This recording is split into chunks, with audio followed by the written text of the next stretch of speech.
घेवड्याची सुका जवळा घालून चमचमीत अशी नॉनव्हेज भाजी दिव्याच फार्महाऊसवर आपण चुलीवर करतोय. मस्त चवीची आणि नुसतीसुद्धा ही खाल्ली जाते हे मला इथे कळलं. कारण काही येणारी लोक होती, त्यांना ती हवी झाली आणि ते बरोबर सोबत घेवडा जवळा सगळं घेऊन आले होते. मालवणी पद्धतीमध्ये ही बनवली जाते, पण मी कधी तेवढी बनवली नव्हती. पण त्या लोकांनी बनवून मागितली आणि तेव्हा मला कळलं की ही भाजी अशी छान बनते आणि चवीला अप्रतिम लागते. आज ही भाजी आपण चुलीवर बघणार आहोत कशी बनवायची, कारण चुलीवर त्याची अजून अप्रतिम चव येते. चमचमीत झणझणीत जवळ्याची चव आणि घेवड्याची चव, अप्रतिम कॉम्बिनेशन. त्याच्यासाठी आता आपण पहिली चूल पेटवून घेतो आहे आणि मी बाकी भाजीची तयारी केली आहे.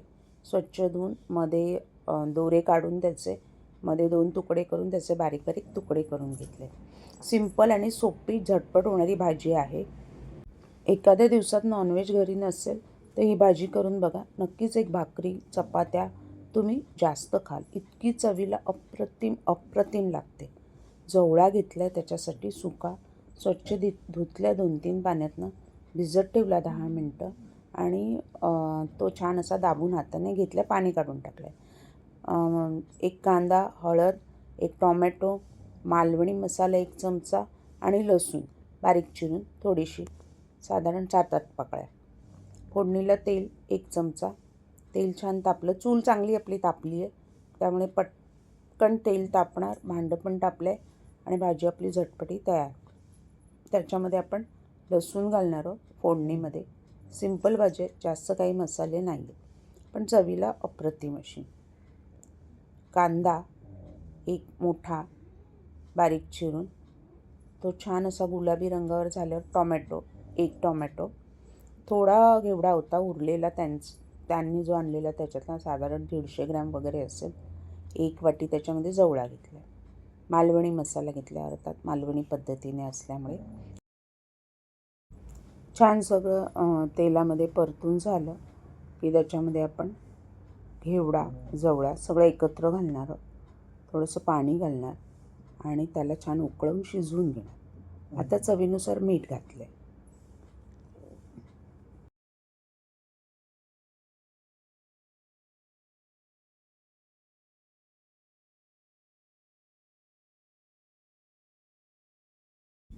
झटपट होते ही भाजी.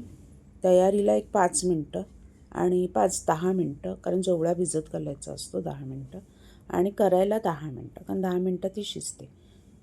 घेवडा जवळा सगळं एकत्र केलं आहे. घेवड्याला मुळातच स्वतःची छान चव असते. बऱ्याच जणांची ती आवडती भाजी आहे, माझीसुद्धा आवडती भाजी आहे. आता त्याच्यात थोडं पाणी घालायचं शिजण्यासाठी, कारण घेवडा कोवळा असेल ना तर तो लवकर शिजतो. थोडासा मोठा असेल तर त्याला शिजायला वेळ लागते, कारण ह्याच्यामध्ये घेवडा मऊ असा छान शिजला पाहिजे, तर ती भाजी नुसती खायला, चपातीबरोबर खायला, भाकरीबरोबर खायला मजा येते. आता थोडं ढवळून घेऊया, कारण घेवड्याला तसं स्वतःचं पाणी सुटत नाही. जवळं आपण दाबून हाताने पिळून घेतलं आणि त्याला सुकं कोरडं व्हायला द्यायचं. आपली भाजी तयार आहे.